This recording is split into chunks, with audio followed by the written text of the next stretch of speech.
Good evening students. बच्चों, अब हम लोग इस लेक्चर में पढ़ेंगे कोऑर्डिनेशन कंपाउंड्स के uses, applications of coordination compounds.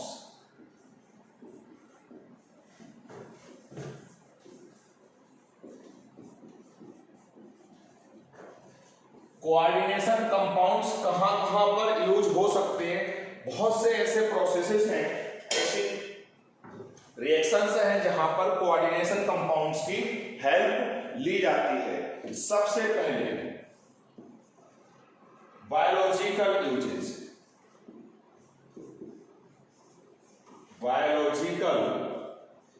Uses, इसको कह सकते हो इन मेडिकल साइंस में कोऑर्डिनेशन कंपाउंड्स का कहां यूज होता है? पहला है, एक लेड पॉइजनिंग हो जाती है हमारी बॉडी में। किसी भी सोर्स के थ्रू अगर हमारी बॉडी में लेड पहुंच गया, बहुत हार्मफुल होता है वो। लाइफ टाइम हमारा बहुत स्टेबल कंपाउंड होता है, हमारी बॉडी को हार्म करता रहेगा। उसके लिए हम क्या करते हैं, एक कंपाउंड बनाते हैं कैल्शियम का EDTA के साथ में। एक कोऑर्डिनेशन कंपाउंड बनाते हैं EDTA, ethylene diamine tetra acetato ion का कैल्शियम के साथ में, और इसको उस पेशेंट की बॉडी में इंजेक्ट कर देते हैं थ्रू इंजेक्शन, जिसके अंदर लेड पॉइजनिंग हो चुकी है। तो उस पेशेंट की बॉडी में जहां जहां लेड होगा, जैसे ही ये कंपाउंड लेड के कांटेक्ट में आएगा, लेड EDTA के साथ में जो कंपाउंड बनाता है वो ज्यादा स्टेबल होता है इस कैल्शियम कॉम्प्लेक्स के रेस्पेक्ट में। तो लेड इस कैल्शियम को रिप्लेस कर देगा और खुद इससे ये कंपाउंड बना लेगा, और ये इनसॉल्युबल होता है। ये यूरिन के थ्रू हमारी बॉडी से बाहर निकल जाएगा। यानी जिस पेशेंट की बॉडी में लेड पॉइजनिंग हो चुकी है, उस पेशेंट की बॉडी में हम इंट्रोड्यूस कर देंगे कैल्शियम का एक EDTA के साथ में कोऑर्डिनेशन कंपाउंड बना के। जैसे ही वो कंपाउंड लेड उसकी बॉडी में जहां होगा, उसके कांटेक्ट में आएगा, लेड इस कैल्शियम को रिप्लेस कर देगा, कैल्शियम हमारी बॉडी में रह जाएगा, जो कि हमारे लिए हार्मफुल नहीं है, और ये कॉम्प्लेक्स यूरिन के थ्रू हमारी बॉडी से बाहर निकल जाएगा। उस पेशेंट के अंदर जो भी लेड था वो रिमूव हो गया। अब मान लो फिर से हमने चेक करा, थोड़ा बहुत लेड और है, तो एक इंजेक्शन फिर से इंजेक्ट कर दिया। तो पहला काम हुआ लेड पॉइजनिंग में। दूसरा काम क्या है, एक कंपाउंड होता है PTNH3 का होल ट्वाइस Cl2। प्लेटिन इसका एक कॉमन नाम है, और इसकी सिस फॉर्म, सिस और ट्रांस के रेस्पेक्ट में हम बोल रहे हैं, इसकी जो सिस फॉर्म होती है इस कंपाउंड की, वो कैंसर के ट्रीटमेंट में यूज होती है। यानी cisplatin is used in the treatment of cancer, जिसको आप बोलते हो chemotherapy. Chemotherapy is the treatment of a disease with the help of chemicals is known as chemotherapy.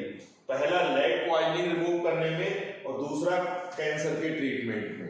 Question आता है कि सिस प्लेटिन में कौन कौन से लिगेंड्स होते हैं, और ऐसे करके आपके पास 4 ऑप्शन होंगे, H2OCl, Cl और Br, NH3 और Cl-, या नन ऑफ द एबव।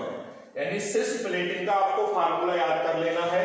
अब आएगा कि सिस प्लेटिन में कौन कौन से लिगेंड होते हैं, तो ये लिगेंड होते हैं अमोनिया एंड क्लोराइड। इसकी सिस फॉर्म है, ध्यान रखना, ट्रांसफॉर्म काम नहीं करती है, सिस फॉर्म ही कैंसर की ट्रीटमेंट में वर्क करती है। नेक्स्ट, एक कंपाउंड होता है vitamin B12। Vitamin B12 is a coordination compound of cobalt plus. Question आता है कि विटामिन B12 में कौन सी मेटल होती है, तो आप कहोगे कोबाल्ट मेटल होती है। सेकेंड क्वेश्चन पूछा जाएगा कि किस ऑक्सीडेशन स्टेट में होती है, तो आप कहोगे +2। ऐसे ही chlorophyll is a coordination compound of magnesium +2। Coordination compound होता है क्लोरोफिल एक कोऑर्डिनेशन कंपाउंड होता है मैग्नीशियम मेटल का, और उस मैग्नीशियम मेटल का ऑक्सीडेशन स्टेट होता है +2। Haemoglobin is a coordination compound of iron ++। Haemoglobin एक कोऑर्डिनेशन कंपाउंड होता है आयरन का, और आयरन का ऑक्सीडेशन स्टेट होता है +2। तो ये क्वेश्चन पूछे जाते हैं कि कौन सी मेटल होगी और किस ऑक्सीडेशन स्टेट में होगी। तो बायोलॉजिकल या इन मेडिसिन में हमने 3 केसेस पढ़े। एक तो ये पढ़े विटामिन B12 में कौन सी मेटल होगी, कोबाल्ट +2 में, क्लोरोफिल में मेटल होगी मैग्नीशियम +2 में, हीमोग्लोबिन में मेटल होगी आयरन +2 में। लेड पॉइजनिंग इससे रिमूव करेंगे। कैंसर के ट्रीटमेंट में ये कंपाउंड यूज करेंगे। इस कंपाउंड का नाम है प्लेटिन और उसकी सिस फॉर्म यूज होती है। सेकेंड, नेक्स्ट एप्लीकेशन है इन वाटर ट्रीटमेंट।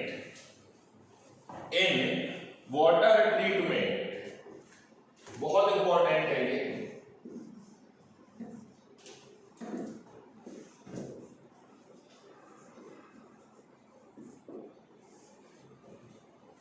इस टाइप से हम एक प्रैक्टिकल करते हैं। ये एक ट्यूब होती है जिसको हम बोलते हैं ब्यूरेट, टाइट्रेशन बोलते हैं इसको। इसमें हमने क्या करा, EDTA ले लिया। यहां पर इसके अंदर हार्ड वाटर है। हमको पता है पानी की हार्डनेस होती है due to presence of calcium and magnesium ions. अब EDTA की एक ड्रॉप इसमें आप गिराओगे तो ये जो हार्ड वाटर के अंदर कैल्शियम और मैग्नीशियम आयन है, कैल्शियम आयन जो होगा वो इस EDTA से रिएक्ट करके एक कोऑर्डिनेशन कंपाउंड बना लेगा। मैग्नीशियम आयन भी EDTA से रिएक्ट करके एक कोऑर्डिनेशन कंपाउंड बना लेगा। जैसे ही सारे कैल्शियम और मैग्नीशियम रिएक्ट कर जाएंगे, इसका कलर चेंज हो जाएगा, क्योंकि हम इसमें पहले से ही इंडिकेटर डाल चुके होंगे। जैसे टाइट्रेशन में आप करते हो, पिंक कलर आता होगा जो आपने करा होगा फेरस अमोनियम सल्फेट का। तो ज्यादा है पानी अगर हार्ड, तो कैल्शियम और मैग्नीशियम आयन ज्यादा होंगे और ज्यादा EDTA यूज होगा। कम कैल्शियम आयन और मैग्नीशियम आयन है तो कम EDTA यूज होगा। यानी इस प्रैक्टिकल की हेल्प से आप ये पता लगा सकते हो कि पानी कम हार्ड है या ज्यादा हार्ड है। पानी की हार्डनेस ज्यादा होगी तो ज्यादा EDTA यूज होगा, पानी की हार्डनेस कम होगी तो कम EDTA यूज होगा। फिर एक फार्मूला होता है, उस फार्मूले में वो वैल्यू पुट करके हम आंसर निकाल सकते हैं कि पानी की हार्डनेस कितनी है। यहाँ पर ये ऐसा होता है 50 ml, 40 ml, ये ऐसे करके यहाँ पे पॉइंटर बने होते हैं। 20 ml, 10 ml और यहाँ पे 0 ml। तो अगर पानी ज्यादा हार्ड है तो ज्यादा EDTA यूज होगा, पानी कम हार्ड है तो कम EDTA यूज होगा। यानी इस एक्सपेरिमेंट की हेल्प से हम पानी की हार्डनेस को कैलकुलेट कर लेंगे। दूसरी बात, ये जो कंपाउंड बने कैल्शियम का EDTA के साथ में और मैग्नीशियम का EDTA के साथ में, ये इनसॉल्युबल होते हैं। इनको हमने फिल्टर करके अलग कर दिया, पानी सॉफ्ट हो गया। यानी पानी की हार्डनेस कैलकुलेट भी कर सकते हो आप, और पानी की हार्डनेस को रिमूव भी कर सकते हो with the help of coordination compounds. तो ये दूसरा एप्लीकेशन था इन वाटर ट्रीटमेंट। पहला था इन मेडिसिन, दूसरा था इन वाटर ट्रीटमेंट। थर्ड आएगा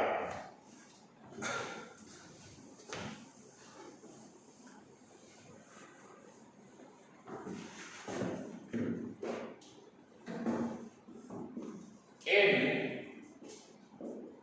कैटालिसिस।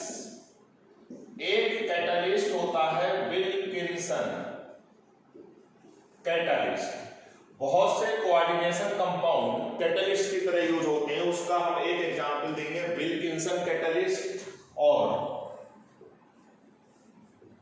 एक होता है जीगलर नाटा कैटलिस्ट।